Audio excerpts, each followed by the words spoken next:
Welcome back to part 2 of the ramp build. In this episode we'll get to concrete half of it. We couldn't do it in one go as getting a concrete pump and lorry here was just a bit of a challenge, so we decided to do it in 2 sections. It also gave me more control over what I was doing with the concreting. I think if I had concreted the whole lot in one go it would have been a tough task.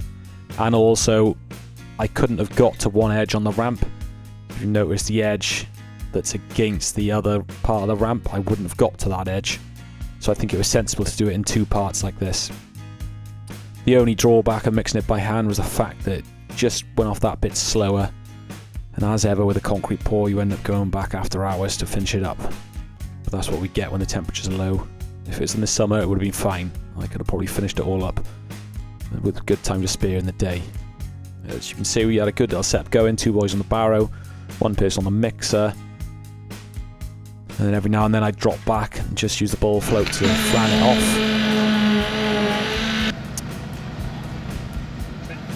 And then we vibrate the edges and just keep going slowly with every barrow that comes. I spread it out and just pull the mesh up to get it to bite into it.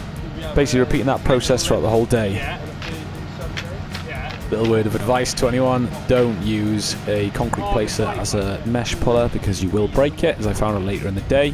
So I need to try and get myself a mesh puller.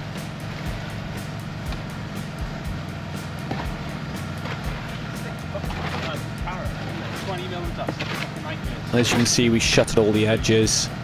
You can't see from this angle, but we did that double shuttering to give ourselves that lip on the edge of the concrete hanging over to allow the plastering and to increase the width of the ramp a bit. I had a bit of bracing on the shuttering just against the bank. It all held up well, there was no signs of any moving. I think it was because I used 9x2, so it was nice and stiff, and lots of fixings as well. You see here, just using the bull float again, just as it's going off a bit. It was setting up alright, this first lot we put in. We had a bit of sun out, even though it doesn't look like it. It was starting to warm up a bit.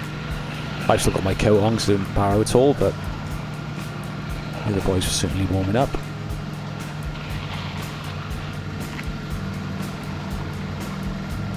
Then the mix we were doing was 5-to-1. We had ready mixed concrete stone, which is just sand and aggregate.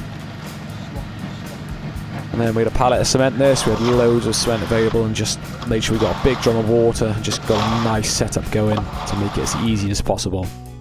And you can hear the diesel mixer in the background of the other clips. That was running pretty much all day. It worked really well.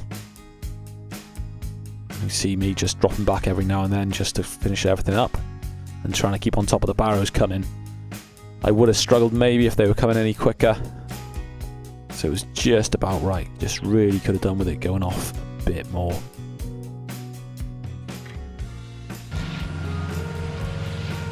And here we got to the top of the ramp. Right, so I was trying to use my concrete placer as a mesh puller and I've broken it. So don't do that. I'd pretty much say don't use a rake for it as well. So I need to buy a mesh puller really. That'd be a good idea, wouldn't it?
Just shitty shins. Oh no! Not the £1,000,000 worth of GoPro. Over all the time.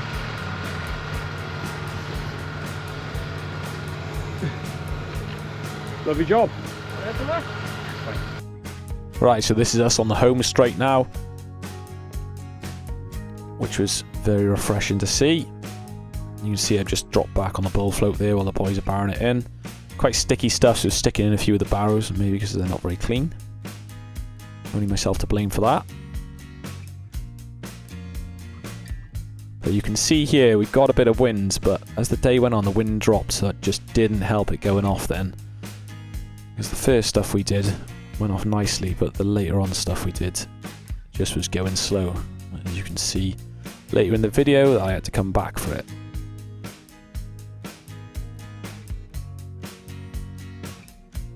It got a bit awkward on the corners, trying to smooth it out because I didn't have too much to follow.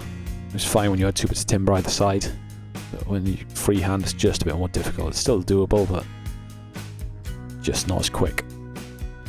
Like I say, make sure I'm vibrating all those edges so when the timber comes off there's no air pockets or anything like that, or as little as I could get away with. And we are nearly there on it.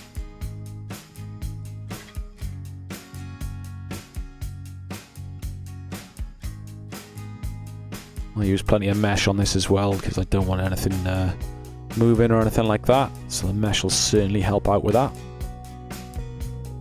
And all of this will be handrails fixed onto, which I may or may not include until last video. Getting really close to the end now. I think I was already panicking a bit here that this wasn't going to go off in time for me going home, and I would be coming back at a later time. That's when the sort of fear sets in. It is a big relief once it's all in though.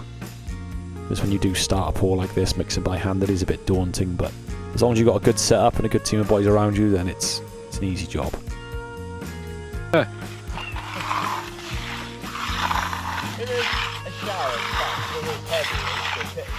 Yeah. Hopefully us doing that bit stronger is going to get us away with it a bit, you know? Yeah, just troweling as nice as that. I thought it would be a bit more... Bit more wet or what? No, a bit more fun. Gritty? Yeah, I thought this stuff would have been a bit...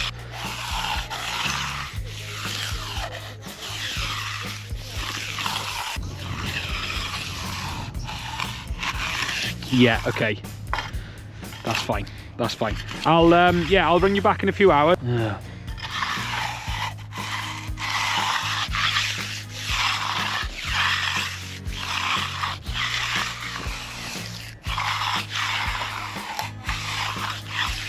Yeah, I think it'll be fine.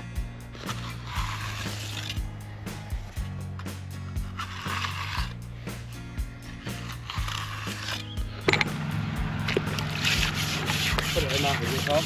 Yes, please, dude.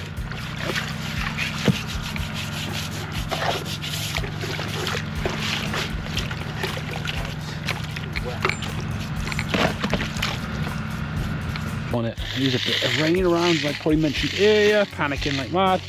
But yeah, this is just about coming. Obviously it's wetting up when you get the trowel on it, but probably what we want, to be honest. I just could do with it not being 5 to 6 and the light falling, fading. But here we are. Right. So I'm gonna miss bedtime with the baby. But I have a Friday off of this, so try and make up for it then. This is where you want it to be summer sometimes, but then you want the other flip of the coin where it's just going off too fast. So what is the happy medium?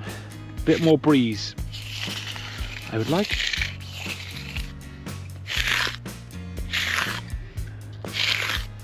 So I'm gonna have to cut expansion joints in this. I was gonna groove it with the trowel, but it didn't do what I wanted it to do when I was trying it with the groove I've got. It's not very good. I'm not very impressed with the one I bought, so I'm either not using it right or it's just not a very good one. There we are. I'll probably join some bar into this when we do more steel. I don't want anything dropping or failing. But yeah, this is going off quite nicely now. I think I got that right there, yeah.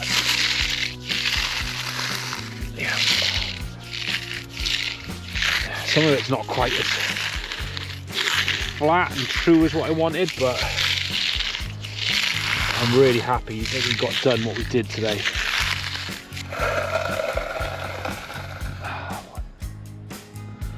I lent that trowel on. You can just see it's probably not as flat as what I wanted because the way it's leaving bits untouched. It's not the end of the world.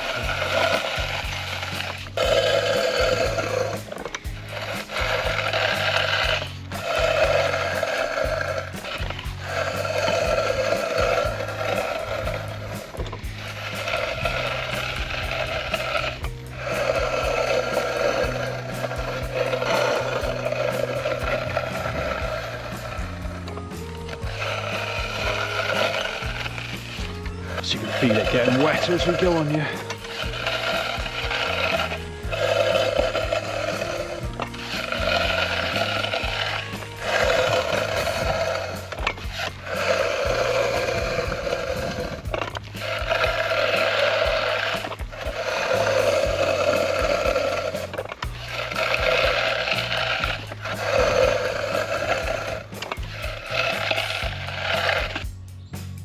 Let's see what we can do.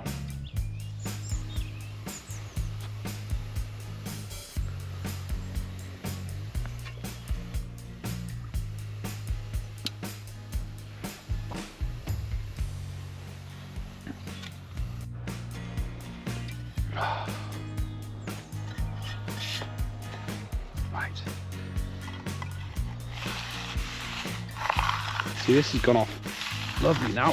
Really nice.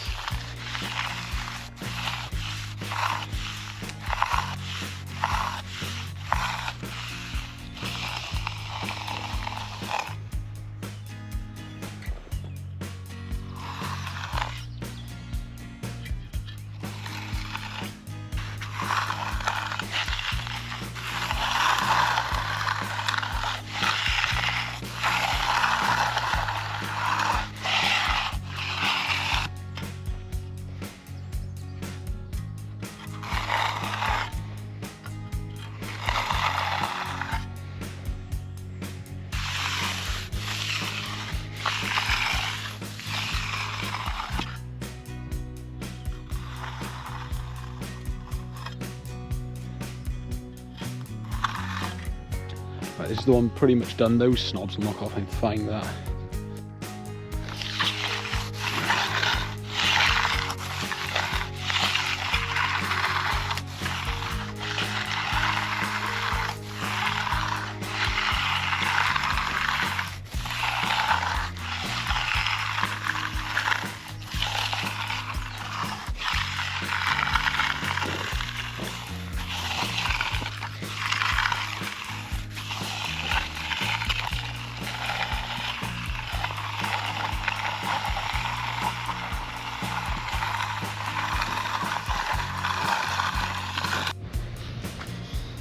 So we poured on Thursday, it's now Saturday. I am just going to remove some shuttering from this.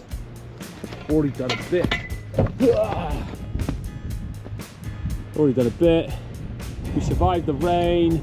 Slight bit of water damage down here, but it's only colour. It's not actually eating into the concrete, so yeah. I'm happy with it. We're just going to remove the shuttering here and see how it goes.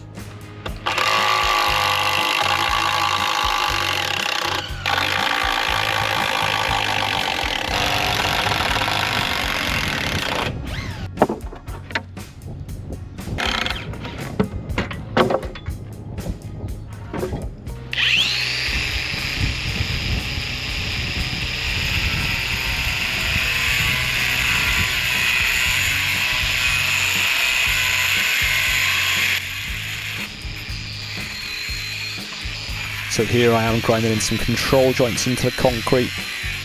This is basically just to, well, make sure it cracks below the line there. I'm only grinding through, say, 20mm.